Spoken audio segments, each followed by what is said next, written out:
हथेली में अनामिका, ये जो अनामिका उंगली है, इसी के नीचे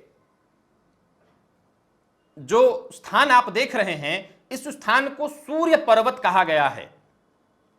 कई हथेलियों में सूर्य पर्वत बहुत विकसित होता है, लेकिन कई हथेलियों में सूर्य पर्वत विकसित तो नहीं होता, लेकिन उस पर चिन्ह दिखाई पड़ते हैं। अगर आपकी हथेली में सूर्य पर्वत पर एक साफ सुथरी एक रेखा दिखाई पड़े, यह रेखा जितनी लंबी होगी, हो सकता है कई हथेलियों में बहुत कम, परंतु दिखाई पड़ती है, यह सीधा जाकर के भाग्य रेखा के से मणिबंध के पास तक मिल जाती है।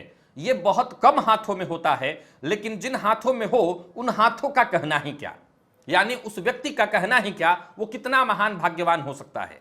लेकिन फिर भी कई हथेलियों में ऐसा देखने को मिलता है कि सूर्य पर्वत पर एक बारीक पतली सी रेखा जो कि हृदय रेखा के पास जाकर के रुक जाती है, लेकिन हृदय रेखा तक दिखाई पड़ती है।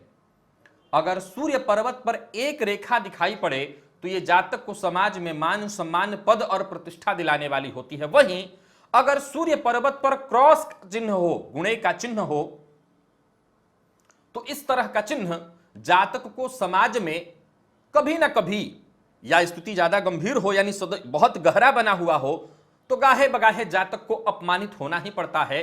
समाज में मान सम्मान में कमी आती है, प्रतिष्ठा में कमी आती है।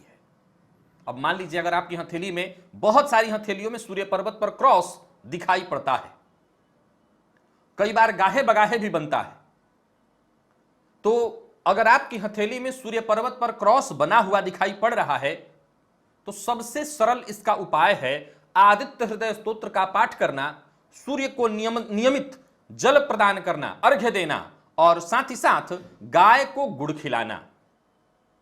ये सारे उपाय आप अगर करते हैं तो आपके सूर्य बली हो जाएंगे। तो सूर्य को बलवान करने के लिए यह प्रयोग अवश्य करिए।